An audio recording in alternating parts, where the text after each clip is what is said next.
Good morning my dear student. आज हम लोग मशीन डिज़ाइन में लेक्चर सीरीज 28 को डिस्कस करेंगे। जैसा कि माय डियर लास्ट लेक्चर में हम लोगों ने डिज़ाइन ऑफ ब्रेक टॉपिक को स्टार्ट किया था, तो आज हम लोग उसी का सेकेंड पार्ट डिस्कस करेंगे और उससे रिलेटेड जो हम लोग डेरिवेशन पार्ट और जो फार्मूले वाला पार्ट था आज हम लोग उसी को डिस्कस करेंगे। तो चलिए डियर, आज हम लोग अपना नया उसी टॉपिक को स्टार्ट करते हैं, मतलब उसका नेक्स्ट पार्ट जो हमारा था डिजाइन ऑफ ब्रेक, और जिसमें हम लोग क्या कर रहे थे डियर, ब्लॉक ब्रेक्स या शू ब्रेक को हम लोग डिजाइन कर रहे थे। तो शू ब्रेक में ही आज हम लोग डिस्कस करेंगे। तो हम लोगों ने देखा था कि इसको हम लोग तीन पार्ट में, यदि हम पार्ट की बात करें तो 3 टाइप से इसको हम लोगों ने बताया था। According to the pose of import of fulcrum pin के अकॉर्डिंग टू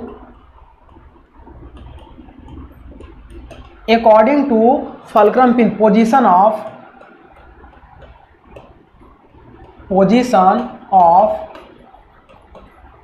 फल्क्रम पिन के अकॉर्डिंग 3 टाइप से हम लोगों ने डिस्कस किया था। तो फर्स्ट टाइप चलिए हम लोग डिस्कस करने चल रहे हैं डियर, टाइप फर्स्ट टाइप हमारा क्या होगा डियर, कि सपोज करिए कि ये हमारा हो जाए एक लीवर, इस लीवर पे हम लोग लोड P अप्लाई करें डाउनवर्ड डायरेक्शन में, और ये हमारा हो जाए ब्रेक, और ये हमारा सपोज करिए ये लीवर पे, यहाँ पे ये हम लोगों ने लगा दिया लीवर। अब लीवर का लाइन ऑफ एक्शन और इसका, अब यहाँ पे देखिए ये व्हील जो हमारा था, व्हील का यदि हम रेडियस स्मॉल r ले लें, व्हील का रेडियस या तो कैपिटल R ले लें। चलिए व्हील का रेडियस हम लोगों ने कैपिटल R ले लिया है। तो जब इस पर हम लोड P अप्लाई करेंगे तो सपोज करो कि ये जो ब्रेक है, ब्रेक शू है, इस व्हील पर W लोड अप्लाई करेगा या उसे हम कह लें कि RN या मतलब नॉर्मल रिएक्शन लोड अप्लाई करेगा। तो जिस वजह से ये व्हील भी इस ड्रम पर इसके अपोजिट डायरेक्शन में सेम उतना ही लोड अप्लाई करेगा। इसे हम RN ले लें या W ले लें या P ले लें, कुछ भी ले लें। तो हमने ले लिया कि नॉर्मल रिएक्शन RN इस ब्रेक पर अप्लाई हो रहा है बाय द व्हील, कितना RN, और ये हमारा P की वजह से ये ब्रेक इस पर RN लोड अप्लाई कर रहा था। तो अब इस पे हम लोग ये डिस्कस करेंगे कि देखो जो ब्रेक का लाइन ऑफ एक्शन है इस पिन के लाइन ऑफ एक्शन के पैरेलल है, तो इसे हम लोग बोलेंगे केस 1। अब इसमें हम लोग निकालने चल रहे हैं कि अमाउंट ऑफ ब्रेकिंग टॉर्क कितना होगा, और हम लोग निकालेंगे कि ये लोड P की वैल्यू कितनी होगी। तो सबसे पहले देखिए डियर कि हम इस पे निकाल लेते हैं कि टॉर्क हम लोग निकाल लेते हैं, टॉर्क। अब यहाँ पे देखने वाली बात यह है कि इस व्हील को रोकने के लिए हम इस ब्रेक सिस्टम पर टॉर्क हम निकालेंगे, क्योंकि इसी पे हम लोग लोड अप्लाई कर रहे हैं। तो इसी की वजह से जो टॉर्क हमारा जनरेट हो रहा है, तो हम पूरा का पूरा कंसंट्रेशन इसी ब्रेकिंग सिस्टम पे करेंगे, इस व्हील पर नहीं करेंगे। यदि फ्रैक्शन की डायरेक्शन की बात करें, ये क्लॉकवाइज रोटेट हो रहा है, तो इस व्हील पर फ्रैक्शन हमारा किधर जनरेट होगा, ये जनरेट होगा हमारा म्यू इंटू ये किसर लग रहा है RN, तो इस डायरेक्शन में, और इस ब्रेक पर किस डायरेक्शन में लगेगा, म्यू इंटू RN इस डायरेक्शन में लगेगा। तो चलिए टॉर्क की बात करते हैं। तो इस व्हील पर इसके थ्रू जो टॉर्क लग रहा है, तो यहाँ पे देखिए डियर, यदि हम टॉर्क की बात करेंगे तो यहाँ देखिए जब इसका लाइन ऑफ एक्शन सेम है तो इस व्हील पर यहाँ पर कोई टॉर्क नहीं जनरेट होगा। टॉर्क किसकी वजह से जनरेट होगा, इस व्हील की वजह से, इस लोड की वजह से, क्योंकि लोड यहाँ पे लग रहा है और परपेंडिकुलर डिस्टेंस हम लोग यहाँ पे ले रहे हैं L। तो यहाँ पे क्या है कि ये इस डायरेक्शन में म्यू RN है और इस डायरेक्शन में है, तो इसके देखो इसके लाइन ऑफ एक्शन पे है, तो यहाँ पे कोई टॉर्क जनरेट नहीं होगा, ये दोनों एक दूसरे को कैंसिल आउट कर देंगे। तो टॉर्क किस पे जनरेट होगा, इस P की वजह से टॉर्क हमारा जनरेट होगा। देखिए हमारा सिमिलर ये जो हम लोग व्हील दिखाई दे रहा है, ये क्लॉकवाइज जनरेट हो रहा है, N RPM से रोटेट हो रहा है, इसका रेडियस हम लोगों ने स्मॉल r ले लिया है, और इस पर जब हम देखेंगे तो देखो इस ब्रेक शू पर ये लग रहा है RN लोड लग रहा है और नॉर्मल रिएक्शन RN लग रहा है। अब यहाँ पे हम देखेंगे कि कितना ब्रेकिंग टॉर्क हमारा जनरेट होगा। तो इस व्हील पर ब्रेकिंग टॉर्क जो हमारा जनरेट होगा डियर, वो हमारा किसका, फोर्स इनटू रेडियस के बराबर में जनरेट होता है। तो इस व्हील पर ब्रेकिंग टॉर्क हम कितना लगा रहे हैं, braking torque T B is equal to होता है फोर्स इनटू रेडियस के। तो braking torque on the wheel इसके थ्रू कितना लगा रहे हैं, फोर्स हमारा कितना लग रहा है, mu into R N into इस व्हील का रेडियस हम स्मॉल आर ही चलिए ले रहे हैं, तो ये हो जाएगा स्मॉल आर। तो ये हमारा हो जाएगा डियर ब्रेकिंग टॉर्क जो हमारा इस पर अप्लाई हो रहा है। तो ब्रेकिंग टॉर्क का सिंपल सा formula mu into R N into R. अब चाहे तो आपको आर एन की वैल्यू आपकी चेंज भी हो सकती है। आप यहाँ पे यदि डब्लू मानेंगे तो ये हो जाएगा डब्लू इंटू एन, डब्लू देखो ये डब्लू होगा तो ये क्या हो जाएगा W into N into mu. तो ये हमारा क्या हो जाएगा, यहाँ पे हो जाएगा mu into W into radius R, mu into W नहीं ये ऐसे हो जाएगा mu into W into radius R. तो आप इस तरीके से भी फार्मूला आपको मिल जाएगा, तो उससे कंफ्यूज होने की जरूरत नहीं है। बस ये है कि torque applied on the wheel is force into radius के होगा। तो फोर्स हमारा कितना लगेगा, mu into R N into radius कितना लगेगा डब्ल्यू, सॉरी रेडियस कितना लग रहा है आर लग रहा है। तो ये हमारा हो जाएगा इस पर torque.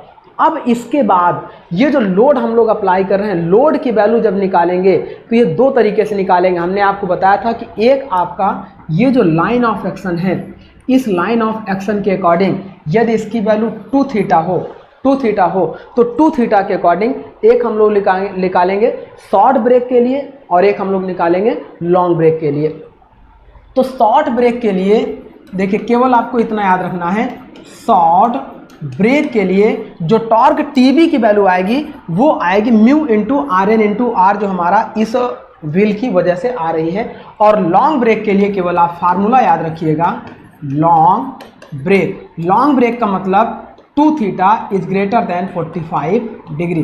2 theta is greater than 45 degree जब हो जाएगा तो वो हमारा होगा लॉन्ग ब्रेक। और लॉन्ग ब्रेक के लिए ब्रेकिंग टॉर्क का फार्मूला केवल आपको बस इतना याद रखना है डियर, ब्रेकिंग टॉर्क का फार्मूला आपको इतना याद रखना है 4 mu sine theta upon 2 theta plus sine 2 theta. देखिए यहाँ पे हमारा क्या हो जाएगा, बस केवल और केवल ये जो आर एन की जगह पे है बस यहाँ 4 mu sine theta upon 2 theta plus sine 2 theta into R N into are.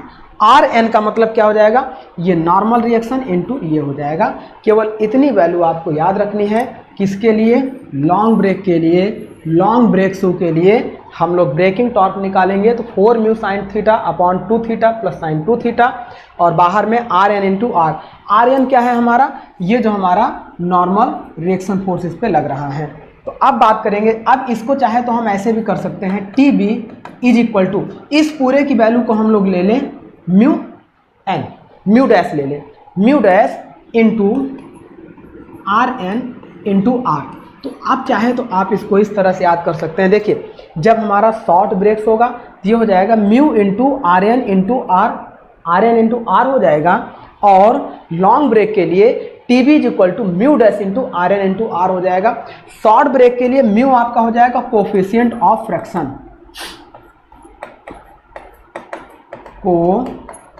Coefficient of fraction mu आपका हो जाएगा। और लॉन्ग ब्रेक के लिए जो म्यू डैश हम लोगों ने लिया है डियर, ये म्यू डैश हो जाएगा इफेक्टिव कोफिशिएंट ऑफ फ्रैक्शन, और ये लॉन्ग ब्रेक के लिए होगा इफेक्टिव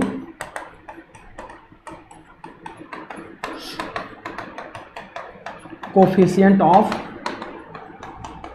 फ्रैक्शन। और जब भी इफेक्टिव कोफिशिएंट ऑफ फ्रैक्शन की बात करेगा तो इफेक्टिव कोफिशिएंट ऑफ फ्रैक्शन ये हो जाएगा 4 mu sine theta upon 2 theta plus sine 2 theta. ये आपकी म्यू डैश की वैल्यू हो जाएगी। और अगर लॉन्ग ब्रेक के लिए टी बी बराबर पूछेगा, ब्रेकिंग टॉर्क पूछेगा, तो ये हो जाएगा 4 mu sine theta upon 2 theta plus sine 2 theta और बाहर में R N into radius R के बराबर में हो जाएगा। आर एन का मतलब ये जो लोड हमारा लग रहा है, लोड अगर डब्ल्यू लगाएंगे तो यहाँ आर एन की जगह डब्ल्यू हो जाएगा, लेकिन रेडियस इस डिस्क का आर रहेगा। तो इस तरह से आप इसको आसानी से कर सकते हैं जब ब्रेकिंग टॉर्क हमें निकालना हो। तो ये हमारा हो जाएगा जब लाइन ऑफ एक्शन आपका क्या हो, कोएक्सियल हो। फल्क्रम पिन का और ब्रेक का, तो हमने क्या किया, शॉर्ट ब्रेक और लॉन्ग ब्रेक के लिए निकाल लिया। अब नेक्स्ट हम लोग क्या करने, देखिए एक फार्मूला आपका ये इंपॉर्टेंट है और एक फार्मूला आपका ये इंपॉर्टेंट है, ये फार्मूला पूछा जाता है, दैट मीन्स ये वाला फार्मूला, ये दोनों फार्मूले आपके लिए इंपॉर्टेंट है। अब हम लोग क्या करेंगे डियर कि लॉन्ग ब्रेक और शॉर्ट ब्रेक के लिए तो हम लोगों ने निकाल लिया। जनरली आपका शॉर्ट ब्रेक से ही क्वेश्चन आएगा, लॉन्ग ब्रेक से अगर आएगा तो केवल यही फार्मूला पूछा जाएगा और इसी फार्मूले को आपको याद करके जाना है, 4 में sign theta upon 2 theta plus sine 2 theta और बाहर में Rn इंटू आर, इतना आपको याद करके जाना है। मतलब ये जो वैल्यू होगी ये effective coefficient of fraction mu dash के बराबर में मानी जाएगी। तो अब इसे आसान करने के लिए हम लोगों ने इसको ऐसे लिख देते हैं। नेक्स्ट हम लोग ये डिस्कस करेंगे डियर कि ये फल्क्रम पिन सपोज करिए कि इस डिस्टेंस, मतलब ये जो line of action of friction force है, चाहे आप इधर देखिए चाहे आप इधर देखिए, इस लाइन ऑफ एक्शन से सी डिस्टेंस पे हो, मतलब फल्क्रम पिन यहाँ पे लगा दें तो इसके बीच की distance force of friction force और line of action of fulcrum pin के बीच की डिस्टेंस को सी ले लें, तो उस समय हमारा क्या होगा, आइए उसके लिए हम लोग डिस्कशन कर लेते हैं। तो जब इसके लिए हम लोग डिस्कशन करेंगे तो यहाँ पे चलिए यहीं पे देख लेते हैं, इसको हटा देते हैं। सेकेंड केस हम लोग क्या ले लेते हैं, second case, if line of action of fulcrum pin is, चाहे आप बिलो ले लीजिए चाहे आप एबव ले लीजिए, is below than the line of action of friction force, line of action of friction force, line of action of friction force. तो अब ये हमारा क्या हो जाएगा डियर, ये केस हमारा ऐसा बनेगा, देखिए केस हमारा कुछ ऐसा बनेगा, ये हो जाएगा हमारा लीवर, इस लीवर पे लोड पी हम लोग अप्लाई कर रहे हैं और ये सपोज करो कि यहाँ पे हम लोगों ने फल्क्रम पिन लगा दिया, फल्क्रम पिन यहाँ या यहाँ पे कहीं लगा दिया, यहाँ पे कहीं लगा दिया। अब यहाँ से सपोज करो कि इसका लाइन ऑफ एक्शन ये जा रहा है और ये हम लोगों ने लगा दिया शू ब्रेक। अब यहाँ पे इस पर नॉर्मल रिएक्शन क्या है, Rn है। डायरेक्शन की बात करें तो सपोज करो ये व्हील हमारा है, अब इस व्हील पे हम इसको डायरेक्शन किसी भी तरह ले सकते हैं, क्लॉकवाइज या एंटी क्लॉकवाइज। मान लो हम इसको एंटी क्लॉकवाइज लेके सॉल्व करना शुरू करें, अभी जैसा देखेंगे वैसे टॉर्क हमारा आएगा। तो एंटी क्लॉकवाइज अगर हम लेंगे तो इस व्हील पर जो फ्रैक्शन फोर्स होगा वो हमारा किधर आएगा, इस डायरेक्शन में आएगा क्लॉकवाइज। ये हमारा हो जाएगा Rn into mu, Rn into mu, और इस ब्रेक शू पर जो फ्रैक्शन फोर्स की डायरेक्शन होगी वो हमारी होगी Rn इंटू म्यू, इस डायरेक्शन में होगी। अब इसके अकॉर्डिंग हम लोग क्या निकालेंगे डियर कि इस लोड P की वैल्यू क्या होगी। अब यहाँ पे आप देख रहे हैं कि जैसे इसका लाइन ऑफ एक्शन ऊपर हो गया तो ये जो हमारा फ्रैक्शन फोर्स है, ये फ्रैक्शन फोर्स क्या करेगा, इसको एक कपल बनाएगा, मतलब एक मूवमेंट जनरेट करेगा। ये P तो एक मूवमेंट जनरेट कर ही रहा है, ये भी एक मूवमेंट जनरेट करना शुरू कर देगा। तो अब हम क्या करेंगे, इसके लिए और इसके लिए एक मूवमेंट निकालेंगे।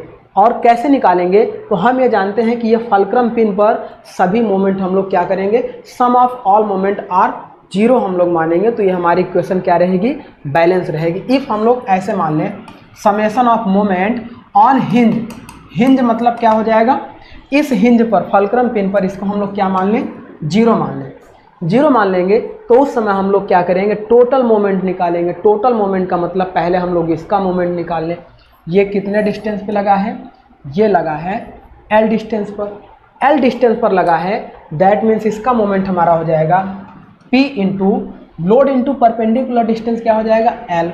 और देखो ये क्या है, इसको क्लॉकवाइज रोटेट कराने की कोशिश कर रहा है। हम क्लॉकवाइज को पॉजिटिव मान ले रहे हैं और एंटी क्लॉकवाइज मोमेंट को नेगेटिव मान लेंगे। तो ये जब इसको क्लॉकवाइज रोटेट कराने की कोशिश कर रहा है, देखिए इस हिंज के अबाउट क्लॉकवाइज रोटेट कराएगा, तो इसको हम लोगों ने P इंटू L पॉजिटिव ले लिया।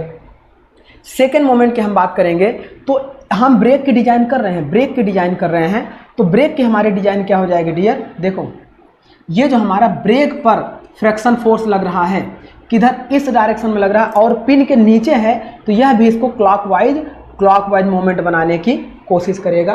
तो इसको हम लोग क्या ले लें, पॉजिटिव में ले लें, तो ये हमारा हो जाएगा plus R N into mu.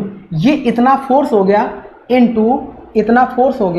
Into perpendicular distance. तो ये हमारा क्या हो जाएगा, इतना फोर्स जो हमारा लग रहा है इंटू परपेंडिकुलर डिस्टेंस, ये हमारी किसके बराबर हो जाएगी, यहाँ पे हम लोग जो ले लेंगे, ये डिस्टेंस हमने ले लिया है इसके बराबर, यहाँ देखिए इस डायग्राम में ये जो डिस्टेंस हम लोगों ने ले लिया है c। दैट मीन्स हम लोग सीधे यही फार्मूले पे आ जाएंगे। देखिए यदि sigma hinge is equal to हमारा 0 हो जाएगा तो हम लोग क्या करेंगे, फोर्स p इंटू एल, ये हम लोग क्या ले लेंगे, फोर्स p इंटू ये डिस्टेंस l ले लेंगे, और माइनस में देखिए minus R N into B. अभी इस इक्वेशन को छोड़ दीजिए, अभी इस इक्वेशन पे आइए। Sigma hinge is equal to 0, summation of moment in on hinge is equal to हम लोग 0 ले लेंगे। तो यहाँ पे हम लोग क्या करेंगे, पी एल हमारा क्या हो जाएगा, पॉजिटिव हो जाएगा क्योंकि ये क्लॉकवाइज रोटेट करा रहा है। दूसरा हमारा क्या हो जाएगा, plus R N into mu, ये फोर्स हमारा हो गया जो आर एन इंटू म्यू, अगर ये एंटी क्लॉकवाइज लगेगा तो ये इस डायरेक्शन में होगा, R N into mu positive हो जाएगा, इंटू डिस्टेंस हमारी किस पे ले रहे हैं, सी पे ले रहे हैं, और माइनस में आर एन इंटू बी। यहाँ पे एक जो रिएक्शन फोर्स जनरेट हो रहा है ये इस डिस्टेंस पे लग रहा है, तो यहाँ पे ये जो फोर्स लग रहा है ये भी एक मोमेंट बना रहा है, तो ये आर एन इंटू ये डिस्टेंस हमारी बी हो जाएगी। और यहाँ पे देखिए ये क्या है, इसको एंटी क्लॉकवाइज इसे रोटेट करने की कोशिश कर रहा है, तो ये हमारा हो जाएगा minus R N into B. जब इसको हम सॉल्व करेंगे तो पी इज इक्वल टू हो जाएगा, देखिए पी एल इसको यहाँ पे रखेंगे, इसको इधर भेजेंगे, तो ये आर एन पॉजिटिव में हो जाएगा और ये नेगेटिव में हो जाएगा, और आर एन हम लोग बाहर ले लेंगे, तो ये आर एन बाहर हो जाएगा, तो इधर ये पॉजिटिव बचेगा बी, माइनस में म्यू इंटू सी हमारी क्या है, ये डिस्टेंस है, कितना हमारा फल्क्रम पिन इसके लाइन ऑफ फ्रिक्शन के लाइन ऑफ फोर्स से ऊपर है या नीचे है, तो ये हमारा हो जाएगा B minus mu into C upon में एल।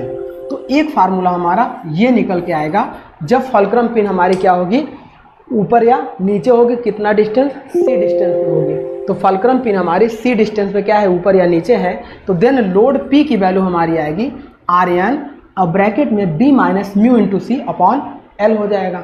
नेक्स्ट हम लोग यही बात कर लेते हैं कि यदि हमारी फल्क्रम पिन इसी के ऊपर हो, फल्क्रम पिन और हिंज सेम डायरेक्शन में हो, मतलब क्या हो कि फल्क्रम पिन यहीं पे हो, तो उस समय एक मोमेंट अगर हम लोग निकालेंगे, तो यहाँ पे देखिए ये वाला और ये वाला, यदि इस वाले फल्क्रम पिन की बात करते हैं तो ये दोनों एक ही लाइन ऑफ एक्शन पे होते, तो यहाँ पे कोई मोमेंट और कपल नहीं बनता, केवल इसकी वजह से लोड पी की वजह से जो हमारा मोमेंट आता, तो सम ऑफ ऑल मोमेंट हम लोग 0 मान लेते हैं, तो ये हमारा हो जाता कि sum of all moment on hinge is equal to 0।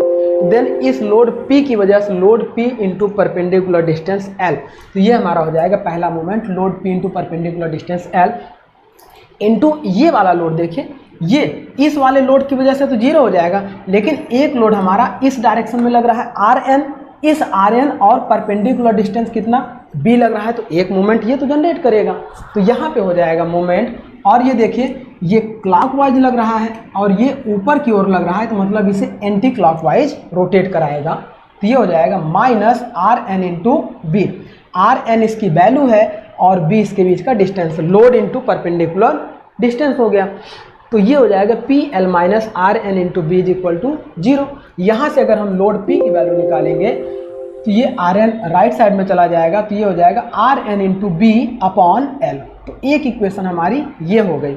अब इस इक्वेशन और इस इक्वेशन में हमें क्या मिल रहा है, देखिए इस इक्वेशन और इस इक्वेशन में हमें क्या मिल रहा है, यहाँ देखिए P is equal to load P is equal to R N into B upon L मिल रहा है। और सेकेंड इक्वेशन में जब इसको हमने क्या कर दिया, एंटी क्लॉकवाइज रोटेट करा दिया।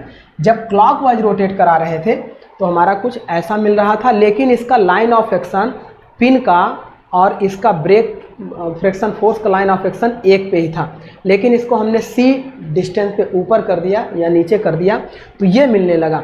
अगर ये एक ही लाइन ऑफ एक्शन पे होगा तो ये चाहे क्लॉकवाइज रोटेट करे चाहे ये एंटी क्लॉकवाइज रोटेट करे, दोनों केस में लोड P की वैल्यू हमारी यही आनी है। मतलब यह वैलिड होगा दोज क्लॉकवाइज, ये वैलिड होगा क्लॉकवाइज एंड एंटी क्लॉकवाइज के लिए, दोनों के लिए वैलिड होगा P is equal to R N into B upon L. यदि हम क्या करें, इसके लाइन ऑफ एक्शन को इधर कर दें और इसे एंटी क्लॉकवाइज हम रोटेट करा रहे थे, तो एंटी क्लॉकवाइज रोटेट कराने पे हमारा पूरा फार्मूला कितना आ गया, R N is into B minus mu C upon L. तो यहाँ पे आपने देखा डियर कि R N into B upon L minus में म्यू सी को अगर हम माइनस में कर देंगे तो जो कोफिशिएंट ऑफ फ्रैक्शन को माइनस कर देंगे तो इसकी वैल्यू और कम हो जाएगी। यहाँ जो लोड हम लोग लगा रहे थे, यहाँ पे उस लोड की वैल्यू क्या हो गई, और रिड्यूस हो गई। मतलब इसे ब्रेकिंग टॉर्क लगाने के लिए हमें और कम लोड लगाना पड़ेगा। मतलब यहाँ पे क्या है डियर कि यदि हम सी डिस्टेंस पर इसको बिलो कर देंगे तो यहाँ पे जो मोमेंट जनरेट हो रहा था वह मोमेंट भी मतलब ये जो फ्रैक्शन फोर्स है, यह फ्रैक्शन फोर्स भी एक मोमेंट बनाएगा और वह मोमेंट भी हमें हेल्प करने लगेगा इसके ब्रेक को लेने के लिए। मतलब जब हम लोड P लगाएंगे तो लोड P के साथ जो ये मोमेंट जनरेट हो रहा है, ये मोमेंट भी हमारे ब्रेकिंग को अप्लाई करने में वर्क करने लगेगा। तो हमें कम लोड लगाना पड़ेगा क्योंकि कुछ हेल्प मोमेंट भी कर देगा, तो हमारे लोड या एफर्ट की वैल्यू कम हो जाएगी। और हम ये चाहते हैं कि कम से कम लोड या एफर्ट लगाकर अधिक से अधिक ब्रेक को यूज किया जाए। इस तरीके से जब हम कुछ डिस्टेंस पर इसको आगे लगाते हैं फलक्रम पिन को, तो साथ में हमारा क्या होता है, लोड P रिड्यूस हो जाता है। और जब लोड P रिड्यूस होता है तो वह किसकी वजह से रिड्यूस होता है, इस पर आए हुए मोमेंट की वजह से, इस व्हील पर जनरेट हुए मोमेंट की वजह से ये हमारा लोड P रिड्यूस होता है, जिसे हम बोलते हैं सेल्फ एनर्जाइजिंग ब्रेक। ऐसा ब्रेकिंग सिस्टम जिस पर व्हील की वजह से व्हील पर जनरेट हुआ मोमेंट भी हेल्प करने लगे ब्रेकिंग में, तो ऐसे ब्रेकिंग सिस्टम को बोलते हैं सेल्फ एनर्जाइजिंग ब्रेकिंग सिस्टम।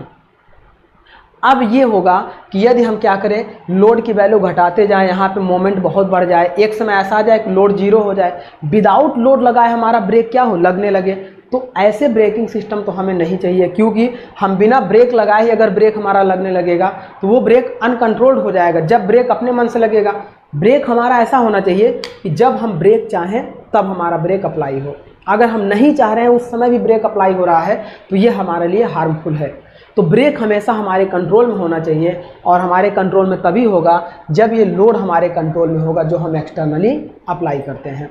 तो हम इस P को जीरो नहीं कर सकते हैं, P does not equal to zero. अगर जीरो कर देंगे तो ये हमारे कंट्रोल में, इसी को बोलते हैं, अगर P जीरो हो जाएगा, P is equal to zero हो जाएगा तो ये कहलाएगा अनकंट्रोल्ड ब्रेकिंग सिस्टम। ये अपने कंट्रोल से चलेगा, हमारे कंट्रोल से नहीं चलेगा। तो हम ये चाहेंगे कि P की वैल्यू does not equal to zero हो और P मिनिमम लगे, जिससे क्या है कि कम लोड लगाकर ज़्यादा से ज़्यादा हम इसको ब्रेकिंग सिस्टम को यूटिलाइज कर सकें। तो जिसके लिए हम लोग देखेंगे सेल्फ लॉकिंग और सेल्फ एनर्जाइजिंग ब्रेकिंग सिस्टम क्या होता है। तो यहाँ देखिए हम डिस्कस करने चल रहे हैं self energising braking system and self locking braking system. Self energizing में क्या होता है डियर कि जो मोमेंट होता है वह जनरेट हुआ मोमेंट भी रिस्पॉन्स करने लगता है ब्रेकिंग सिस्टम को रोकने के लिए। दैट मीन्स क्या होता है, if moment of the P end moment of the Rn into mu is same direction. यदि मोमेंट ऑफ P का मतलब यदि मोमेंट P क्लॉकवाइज रोटेट कर रहा हो और ये जो Rn into N, mu into Rn किस पे, ब्रेक शू पे जनरेट हो रहा है, यह भी क्लॉकवाइज रोटेट करने लगे, तो दोनों मिलकर हेल्प करेंगे हमारे ब्रेकिंग सिस्टम में। Then both are used to reduce the brake is called self energizing system. और इसमें क्या होता है, P मिनिमम हो जाता है, P को क्या करते हैं, मिनिमम कर देते हैं। ऐसे ब्रेकिंग सिस्टम में लोड हमारा या एफर्ट हमारा कम लगता है, मतलब मैकेनिकल एडवांटेज हमें बेटर मिलेगा। नेक्स्ट बात करते हैं self locking braking system. Self locking का मतलब क्या हो जाए डियर, यदि P की वैल्यू जीरो हो जाए, मतलब ऑटोमेटिक ब्रेक हमारा लगना शुरू हो जाए, तो ऐसे ब्रेकिंग सिस्टम को सेल्फ लॉकिंग ब्रेकिंग सिस्टम को कहते हैं, जो हमारे लिए हार्मफुल है, डेंजरस है। अगर ब्रेक हमारे कंट्रोल में नहीं रहा वो हमारे लिए डेंजरस होगा। That means if value of P less than और इक्वल टू जीरो हो जाए, then brake automatically locked, then brake क्या हो जाएगा, ऑटोमेटिक लॉक होना शुरू हो जाएगा, हमारे कंट्रोल में नहीं होगा। It's phenomena is called self locking system. ये क्वेश्चन यहाँ से पूछा जा सकता है, सेल्फ लॉकिंग सिस्टम से और सेल्फ एनर्जाइजिंग सिस्टम से। सेल्फ एनर्जाइजिंग सिस्टम में क्या होगा कि ब्रेक में लोड पी की वैल्यू रिड्यूस होगी, मतलब मैकेनिकल एडवांटेज आपका एम ए आपका इंक्रीज होगा। लेकिन सेल्फ लॉकिंग सिस्टम में क्या होगा, ब्रेक ऑटोमेटिक लॉक हो जाएगा। दैट मीन्स पी की वैल्यू आपकी क्या हो जाएगी, 0 हो जाएगी, और ये हम नहीं चाहते हैं। तो हम इसे अवॉइड करने के लिए, to avoid self locking system, P does not equal to 0, load P की वैल्यू 0 नहीं रखेंगे। लोड P एक्सटर्नली कुछ ना कुछ हम लोग अप्लाई करेंगे, by the manual, by the electrical, by the pneumatic, तो किसी भी माध्यम से हम लोग लोड P की वैल्यू को अप्लाई करेंगे। और इस लोड P की वैल्यू को हम लोग अप्लाई करेंगे तो हम लोग ये देखते हैं कि लोड P ब्रेक पर कितना आएगा, ब्रेक को फेल होने से बचाने के लिए। देखिए ये जो ब्रेक हम लोग बनाते हैं, ये ब्रेक हो गया। यदि हम इस तरीके से देखें तो इसकी विड्थ हम W ले लें और लेंथ L ले लें, तो यहाँ ये जो लोड सभी डायरेक्शन में, ये प्रेशर P जो जनरेट हो रहा है हर डायरेक्शन में यूनिफॉर्म जनरेट नहीं होता है, यहाँ मैक्सिमम होगा, यहाँ मिनिमम होगा। तो इस मैक्सिमम और मिनिमम के लिए हम लोग यूनिफॉर्म प्रेशर थ्योरी का यूज करते हैं। आगे हम लोग डिस्कस करेंगे, क्लच प्लेट में इसका बहुत अच्छा यूज है। तो यहाँ जब प्रेशर हर जगह पर कांस्टेंट नहीं हो, सेंटर पे ज़्यादा होगा, किनारे पे कम होगा, तो उस केस में क्या होगा कि हम यूनिफॉर्म प्रेशर थ्योरी यूज करेंगे, मतलब इसका पूरा क्रॉस सेक्शन एरिया यूज करेंगे। तो वहाँ से हम लोग जो लोड P की वैल्यू निकालेंगे, लोड P की वैल्यू हमारी क्या होगी, नॉर्मल रिएक्शन N, या इसे हम बोलेंगे RN अपॉन प्रोजेक्टेड एरिया के बराबर होगा। इस पर जो लोड अप्लाई करते हैं हम लोग, ये इस पर लोड जो अप्लाई कर रहे हैं, इस लोड P की वैल्यू हमारी होगी normal reaction RN upon projected area के बराबर में होगी। और प्रोजेक्टेड एरिया हमारा किसके बराबर में होगा, W इंटू L के बराबर में होगा। तो ये लोड P की वैल्यू भी आएगी, ये किसकी होगी, फॉर सेफ डिजाइन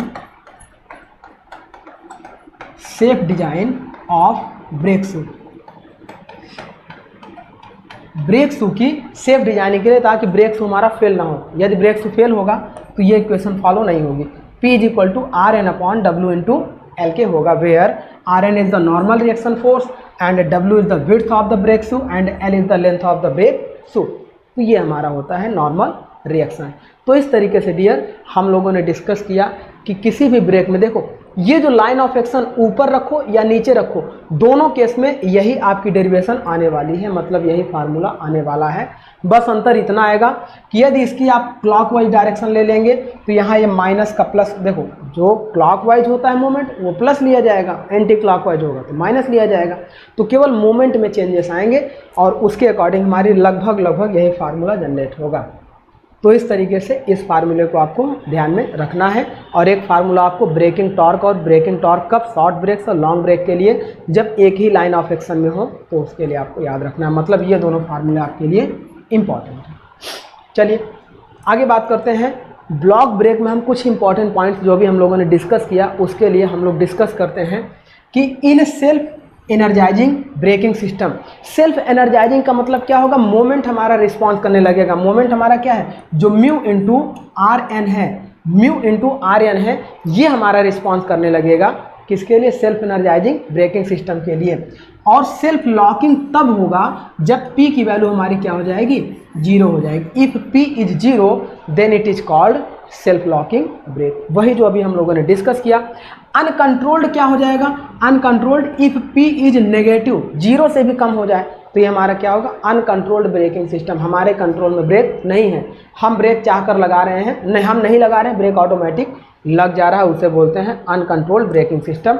और हम ये चाहेंगे कि कुछ न कुछ P को लगाएं, एक्सटर्नल लोड अप्लाई करें जिससे हमारा ब्रेकिंग सिस्टम वर्क करे। ये हमारी क्या होती है, डिजायर्ड होती है फॉर सेफ ब्रेकिंग सिस्टम के लिए।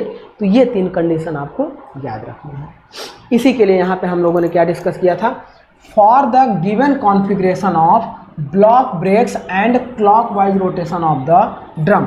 हम लोग क्या कर रहे हैं, ड्रम को क्लॉकवाइज रोटेशन में कंसीडर कर रहे हैं या एंटी क्लॉकवाइज, जिधर भी कंसीडर करेंगे मोमेंट अकॉर्डिंग टू दिस हमारा चेंज हो जाएगा। क्लॉकवाइज होगा तो अलग मोमेंट आएगा, एंटी क्लॉकवाइज होगा तो अलग आएगा, बस डायरेक्शन हमारी उसकी चेंज हो जाएगी। तो ये हमारा हो जाएगा एंड फल्क्रम पेन, ये सारे वही चीज़ें हैं जो फिनोमेना हम लोगों ने यहाँ पे डिस्कस किया। अब आइए मेन हम लोग ये समझते हैं कि जो ब्लॉक ब्रेक्स हमारा है, ब्लॉक ब्रेक्स में ये self energizing brakes should be designed in such a way that effort should be positive. Self energizing में क्या होता है, लोड कम लगेगा और ब्रेक, एक्सटर्नल लोड कम लगाएंगे और ब्रेक हमें ज़्यादा मिलेगा। तो इस तरह से हमारा क्या, हमारा लोड बच रहा है, हमें आराम मिल रहा है, मतलब हमें क्या मिल रहा है, हमें एक अच्छा मैकेनिकल एडवांटेज मिल रहा है। ऐसे ब्रेकिंग सिस्टम को बोलते हैं self energizing brake system.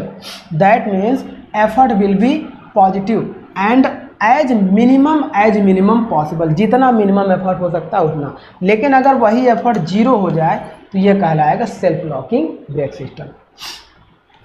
That means self locking and uncontrolled braking system action should be not occurs if P zero होगा, तो ये कंडीशन हमारी इम्पोज होगी। तो ये था हमारा डियर ब्लॉक ब्रेक सिस्टम का जो भी डेरिवेशन हमारा हो सकता था, जो फार्मूले हो सकते थे, उसको हम लोगों ने डिस्कस किया। अब हम लोग देख लेते हैं डिस्क ब्रेक हमारा क्या होता है। तो जो टू व्हीलर्स बाइक होती है जिसमें हमारा ब्रेक फोर्स क्या होता है, एक्सियल डायरेक्शन में अप्लाई होता है। अभी तक हम लोग रेडियल डायरेक्शन में अप्लाई कर रहे थे, अब हमारा जो एक्सियल डायरेक्शन, व्हील ऐसे घूम रहा है, व्हील का एक्सिस ये है और ब्रेक हम ऐसे लगा रहे हैं, तो उसकी एक्सिस के पैरेलल डायरेक्शन में हम लोग ब्रेक लगाते हैं। ऐसे ब्रेकिंग सिस्टम हमारे डिस्क ब्रेक सिस्टम के अंतर्गत आते हैं। तो डिस्क ब्रेक जनरली हमारा क्या होता है, एक ये डिस्क होता है, इस डिस्क में हीट को डिसिपिएट करने के लिए हम लोग क्या करते हैं, होल्स बना के रखते हैं, ताकि जब दोनों ब्रेक्स हमारे क्या हो, जब इसको प्रेशर फोर्स अप्लाई करेगा तो यहाँ मैक्सिमम फ्रैक्शन की वजह से क्या होगा, हीट जनरेट होगी। उस हीट की वजह से ये दोनों हमारे मेल्ट ना हो, उस हीट को डिसिपिएट करने के लिए हम इन दोनों के बीच में क्या करते हैं, होल्स को बना के रखते हैं, और थर्मल एक्सपेंशन को भी अवॉइड करने के लिए। तो ये हो गया हमारा, ये हो गया ब्रेक पैड हो गया। अब इस ब्रेक पैड को दोनों साइड से लगाते हैं, जैसे देखिए एक ब्रेक पैड ये है, एक ब्रेक पैड ये है, इस पे ये हमने फोर्स लगाया और इसका एक्सिस ये है, तो ये हमारा हो गया एक्सियल डायरेक्शन में। तो इसी को हम लोग बोलते हैं डिस्क ब्रेक। ये लाइनिंग होती है, ये ब्रेक शू होता है, ब्रेक पैड होता है, और ये हमारी क्या होती है, एक व्हील होती है जिसे हम लोग डिस्क बोलते हैं, मेटालिक व्हील होती है। तो इस सिस्टम को हम लोग बोलते हैं डिस्क ब्रेक सिस्टम। नेक्स्ट हम लोग देखते हैं बैंड ब्रेक सिस्टम क्या होता है। बैंड ब्रेक में हम क्या करते हैं डियर, ये जो हमारा डिस्क होता है, इस डिस्क के ऊपर एक बैंड इस तरीके से लगा देते हैं, और ये पूरा ये कॉन्टैक्ट एरिया जो हमारा theta is greater than 90 degree हो जाता है, कॉन्टैक्ट एरिया में theta is greater than 180 degree हो जाता है, और बहुत ज़्यादा थीटा कॉन्टैक्ट एरिया को कवर करता है। देन ये एक बैंड होता है। अब यहाँ पे देखिए, जब इस पर हम लोड F अप्लाई करेंगे तो इस हिंज की वजह से ये इसको क्या करेगा, इसको नीचे की ओर दबाएगा, तो ये इसको ऊपर की ओर खींचेगा और ये इसको ऊपर की ओर खींचेगा। देन जब दोनों इसको ऐसे ऊपर की ओर खींचेंगे तो यहाँ पर क्या होगा, ब्रेकिंग फोर्स अप्लाई होगा। ब्रेकिंग फोर्स अप्लाई होगा, दोनों के बीच में फ्रैक्शन जनरेट होगा, तो इसकी स्पीड क्या होगी, रिड्यूस होगी, इसकी स्पीड रिड्यूस होगी। तो ये सिस्टम हमारा कहलाता है बैंड ब्रेक सिस्टम। इसी बैंड ब्रेक सिस्टम में यहाँ पे देखो लीवर यहाँ पे लगा होगा, लोड हम लोग यहाँ पे लगाएंगे, तो ये हमारा कहलाता है ब्रेकिंग मतलब बैंड ब्रेक सिस्टम। ये दो तरीके से होता है, simple band brake system and differential band brake system. ये हमारे सिलेबस के बाहर की चीज़ है, इसको हम लोग केवल ऐसे ही डिस्कस करके दिखा दे रहे हैं। अब नेक्स्ट हमारा होता है इंटरनल एक्सपेंडिंग ब्रेक, जो हमारे बाइक में लगे होते हैं, ड्रम ब्रेक। हम ब्रेक लगाते हैं तो बाइक के ड्रम के अंदर ब्रेक हमारे लगे होते हैं और इस तरीके से एक्सपेंड करते हैं। यहाँ पे हमारी क्या लगी होती है, स्प्रिंग लगी होती हैं, और ये हमारे लगे होते हैं ब्रेक शू। ये इंटरनली एक्सपेंड करते हैं, ये इस तरीके से एक्सपेंड करेंगे और ये पूरा सिस्टम लगा होता है इसको एक्सपेंड और कॉन्ट्रैक्ट करने के लिए। इस ब्रेक सिस्टम को हम लोग बोलते हैं इंटरनल एक्सपेंडिंग ब्रेक सिस्टम। यहाँ पे देखिए, ये ब्रेक लाइनिंग ये लगी होती है ब्रेक से ऊपर, ये हमारी ब्रेक लाइनिंग होती है, और ये हमारा शू ब्रेक होता है। एक्सपेंड होकर इसको क्या करता है, फ्रिक्शन के माध्यम से इसकी स्पीड को रिड्यूस करता है।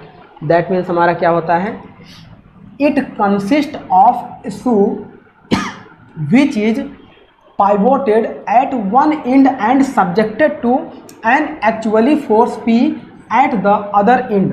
एक एंड पे हमारा क्या होता है, पाइवोटेड होता है, किसके माध्यम से, हिंज के माध्यम से, और एक एंड पे हम लोग क्या करते हैं, प्रेशर फोर्स हम लोग अप्लाई करेंगे। देखो अगर सिंगल शू लगा होगा तो हम यहाँ से प्रेशर फोर्स अप्लाई करेंगे, यहाँ इसके कांटेक्ट में आएगा, रिड्यूस कर देंगे तो यहाँ इससे कांटेक्ट हटा लेगा। डबल एंड में होगा तो जैसे बाइक में हमारे लगे होते हैं, P at the other end, then हमारा क्या होगा, a friction lining is fixed on the shoe and the complete assembly of the shoe. इस शू ब्रेक में हम लोग फ्रिक्शन लाइनिंग लगा के रखते हैं। Then lining and pivoted is placed inside the brake drum. ये दोनों हमारे क्या होते हैं, जो ब्रेक शू है, ब्रेक लाइनिंग है, इन सबको ब्रेक ड्रम के अंदर हम लोग फिक्स करके रखते हैं। देन इसीलिए इसे हम लोग इंटरनल एक्सपेंडिंग ब्रेक के नाम से।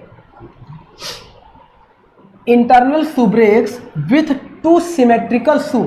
इंटरनल शू ब्रेक्स में क्या होते हैं, यदि दो सिमेट्रिकल शू ब्रेक्स लगे होते हैं, जैसे बाइक में एक ऊपर एक नीचे, दोनों सिमेट्रिकल होंगे, सेम साइज के होंगे, सेम फिनोमिना के होंगे।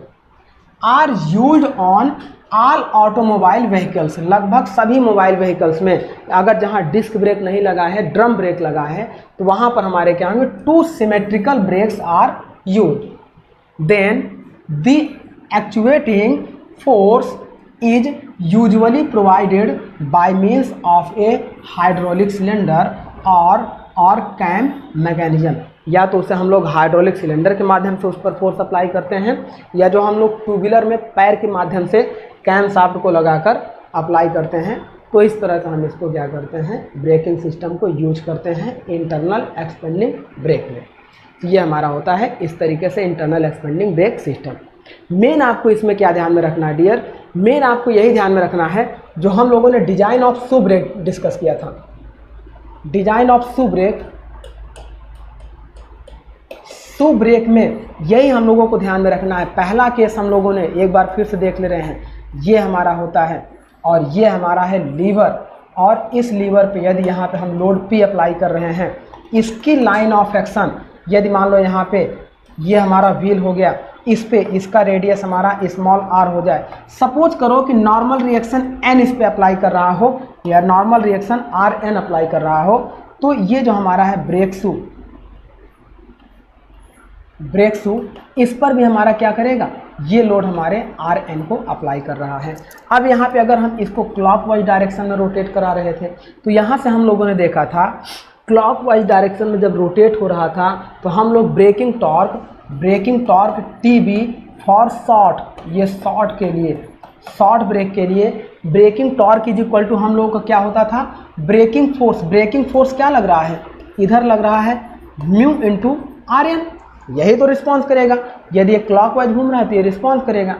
ये हो रहा था mu into Rn into radius, force into radius r के बराबर में हो जा रहा था। और लॉन्ग ब्रेक के लिए braking torque TB is equal to हमारा हो जा रहा था mu dash into Rn into r हो जा रहा था, where mu dash is effective coefficient of friction, और म्यू डैश की वैल्यू होती थी 4 mu sine theta upon 2 theta plus sine 2 theta, ये होता था। तो जब म्यू डैश की वैल्यू रख देंगे इसमें, तो braking torque TB is equal to हमारा आ जाता था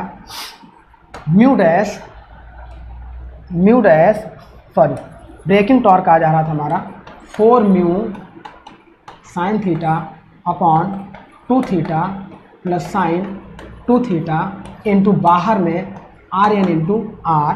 तो ये हमारा हो जा रहा था डियर, जब क्या हो रहा था, ब्रेकिंग, देखिए फल्क्रम पिन का लाइन ऑफ एक्शन और फ्रिक्शन फोर्स की लाइन ऑफ एक्शन कोइंसाइड हो जा रही थी, तो उस समय हमारा हो रहा था। और यदि ये क्लॉकवाइज रोटेट कर रहा है तो फ्रिक्शन फोर्स हमारा क्या हो रहा था, इस डायरेक्शन में लग रहा था ब्रेक के ऊपर, और इस डायरेक्शन में हमारा लग रहा था किसके ऊपर, इस डायरेक्शन में हमारा लग रहा था इस व्हील के ऊपर। और यहाँ से यदि हम लोग इसी पे यदि हम लोग क्या निकाल लें, सम ऑफ मोमेंट निकाल ले रहे थे, तो हम लोग क्या करते थे, sum of moment sigma m is equal to 0 ले रहे थे। तो अब मोमेंट हम लोग सिग्मा m 0 ले रहे थे, तो इसकी वजह से और इसकी वजह से मोमेंट 0 आएगा, क्योंकि ये इसके लाइन ऑफ एक्शन में ही है। लेकिन यहाँ पे लोड P जो लग रहा था, लोड P L डिस्टेंस पे लग रहा था, और ये क्लॉकवाइज इसको रोटेट कराएगा। तो ये हम लोगों ने डिस्कस किया था, P into distance L positive हो जाएगा। और यहाँ देखो ये जो इस पे ये लग रहा था, क्या लग रहा था, Rn ये ऊपर की ओर लग रहा था और कितने डिस्टेंस पे लग रहा था, ये हम लोगों ने ले लिया था बी डिस्टेंस पे। तो ये हो जाएगा माइनस में, ये एंटी क्लॉकवाइज रोटेट करा रहा था, तो ये हो जा रहा था minus R N into B is equal to 0। तो यहाँ से लोड पी की वैल्यू आ जा रही थी R N into B upon L. तो ये हमारी इक्वेशन 1 आ जा रही थी। दूसरा हम लोग क्या कर रहे थे डियर, इसके लाइन ऑफ एक्शन को कहीं यहाँ पे शिफ्ट कर दे रहे थे। यहाँ पे जब हम लोग लाइन ऑफ एक्शन को शिफ्ट कर दे रहे थे तो हम लोग क्या कर रहे थे, इस ब्रेकिंग फोर्स से कितने डिस्टेंस पे, सी डिस्टेंस पे लाइन ऑफ एक्शन को इम्पोज कर रहे थे। और यदि इसको एंटी क्लॉकवाइज जनरेट करा रहे थे तो इस डिस्क पर इस डायरेक्शन में फोर्स जनरेट होगा और इस शू ब्रेक पर इस डायरेक्शन में, और यहाँ से है डिस्क यहाँ पे है तो ये इसको क्लॉकवाइज रोटेट कराएगा। ये वाला जो फ्रैक्शन को हम इस पे निकाल रहे हैं, डिस्क पे नहीं निकाल रहे हैं, हम क्या है ब्रेकिंग सिस्टम पे डिजाइन कर रहे थे तो उसके लिए हम लोग निकाल रहे थे। तो इसके लिए हमारा क्या हो जाता, जब ये एंटी क्लॉकवाइज रोटेट करेगा, ऐसे एंटी क्लॉकवाइज रोटेट करेगा तो हमारा डिस्क ब्रेक पर इस डायरेक्शन में क्या लगेगा, म्यू इंटू आर एन। तो म्यू इंटू आर एन भी एक कपल बनाएगा, एक कपल मतलब मोमेंट जनरेट करेगा कितने डिस्टेंस तक, सी डिस्टेंस तक, और क्लॉकवाइज करेगा तो ये भी पॉजिटिव हो जाएगा, ये भी पॉजिटिव हो जाएगा और ये नेगेटिव हो जाएगा। तो हम लोग इसके लिए निकाल ले रहे थे P इंटू एल पॉजिटिव हो जा रहा था और साथ में C into mu into R N ये भी पॉजिटिव हो जा रहा था, C into mu into R N ये भी पॉजिटिव हो जा रहा था। और माइनस में ये वाला, ये तो ऊपर की ओर लग रहा है और इतना B डिस्टेंस पे लग रहा था, तो ये load into perpendicular distance, load कितना लग रहा था, ये लोड आपका लग रहा था R N into distance B लग रहा था इज इक्वल टू 0। तो यहाँ से लोड P की वैल्यू कितनी आ जाती है, ये आर एन उधर चला जाएगा, R N into B, minus में ये हमारा हो जाएगा C into mu into R N, ये हो जाएगा। अब यहाँ पे अपॉन एल, यहाँ से हम लोग क्या कर रहे थे, load P is equal to, देखिए आर एन और आर एन कॉमन ले रहे हैं, ये हो जाएगा B minus C into mu upon L. तो यहाँ से हम लोग ये देख रहे थे डियर कि ये क्या है कि इसकी वैल्यू देखो R N into B upon L, R N into B upon L, minus में अगर इसकी वैल्यू को घटाएंगे तो ये और एफर्ट की वैल्यू, पी की वैल्यू को और कम कर देगा। तो बस यही चीज़ें हमारे लिए इम्पॉर्टेंट हैं ब्रेकिंग सिस्टम में। यदि इसको हम लोग क्या करें, यदि इस सिस्टम को हम लोग क्लॉकवाइज ले लेते, ये जो हम लोग एंटी क्लॉकवाइज लिए हैं, क्लॉकवाइज ले लेते तो इसकी वैल्यू बढ़ जाती। इफ़ क्लॉकवाइज ले ले, इफ़ क्लॉकवाइज डायरेक्शन, और ये तब ले रहे हैं जब देखो अगर फलक्रम पिन का लाइन ऑफ एक्शन और ब्रेकिंग फोर्स का लाइन ऑफ एक्शन एक ही जगह पे होता तो ये जो इक्वेशन हमारी आई थी ये दोनों के लिए रिस्पॉन्स करेगी, ये both clockwise and anti clockwise, कोई फर्क नहीं पड़ेगा इस रिएक्शन पे। लेकिन जैसे फलक्रम पिन को हमने ऊपर किया या नीचे किया तो क्लॉकवाइज डायरेक्शन पे अलग रिएक्शन आएगी और एंटी क्लॉकवाइज डायरेक्शन में अलग रिएक्शन आएगी। दैट मीन्स अब हम क्या करेंगे, यदि मान लो कि यह हमने एंटी क्लॉकवाइज लिया था तो इधर हमारा क्या, इधर हमारा ब्रेकिंग फोर्स लग रहा था, इधर हमारा शू ब्रेक पे लग रहा था फ्रिक्शन फोर्स। यदि इसको हम क्लॉकवाइज ले लें, देखो आप यहाँ पे देखो, यदि क्लॉकवाइज ले लें, मान लो ये लोड P हमारा लग रहा था और ये हमारे लीवर हो गया, ये हमारा हिंज हो गया, अब ये हमारा मान लो शू ब्रेक हो गया। अब यहाँ पे हम लोग क्या करें, इस व्हील को क्लॉकवाइज ले लें तो व्हील पर जो फ्रिक्शन फोर्स देखो ये क्लॉकवाइज जनरेट हो रहा है तो इस पर फ्रिक्शन फोर्स एंटी क्लॉकवाइज होगा और इस डिस्क पे क्या होगा, इस डायरेक्शन में जनरेट होगा, ये हो जाएगा म्यू इंटू आर एन और ये हो जाएगा म्यू इंटू आर एन। तो यहाँ पर भी कपल बनेगा लेकिन इसकी वजह से क्या होगा, क्लॉकवाइज होगा, और इसकी वजह से देखो ये इस डायरेक्शन में है तो ये क्या होगा, एंटी क्लॉकवाइज बनाएगा। तो ये टोटल जो वैल्यू आएगी एंटी क्लॉकवाइज के लिए sum of all moment is equal to 0 हम लोग कर देते इस फलक्रम पिन से। अब यहाँ से इसकी डिस्टेंस हम लोग कितना ले लिए थे, C ले लिए थे, यहाँ पर भी एक नॉर्मल रिएक्शन आर एन लग रहा था। तो अब यहाँ पे हम लोग क्या करेंगे, load P into distance L हमारी क्या है, क्लॉकवाइज है, तो ये हम लोग ले रहे थे P इंटू एल। साथ में देखो अब ये जो आर एन लग रहा है एंटी क्लॉकवाइज लग रहा है, कितनी डिस्टेंस पे, B डिस्टेंस पे लग रहा था, तो माइनस में R N into B, minus में आर एन इंटू बी, और देखिए ये जो हमारा है, ये जो फ्रैक्शन फोर्स है किस पे, शू ब्रेक पे, लाइनिंग पे नहीं, शू ब्रेक पे, ये इस डायरेक्शन में है, पिन किधर, मतलब ये भी एंटी क्लॉकवाइज बनेगा। That means mu R N into perpendicular distance कितने पे लग रहा है, सी पे लग रहा है, तो ये माइनस में होगा, minus mu into R N into perpendicular distance C पे होगा बराबर इज इक्वल टू 0। तो ये क्या है कि एंटी क्लॉकवाइज होने पे ये पॉजिटिव आ रहा था, क्लॉकवाइज होने पर ये नेगेटिव आ रहा है। तो अब यहाँ पे क्या हो जाएगा, load P into L is equal to, ये इधर चला जाएगा तो ये हो जाएगा R N into B plus mu into R N into C. P is equal to R N यहाँ से कॉमन ले लें तो ये हो जाएगा B plus mu into C upon L.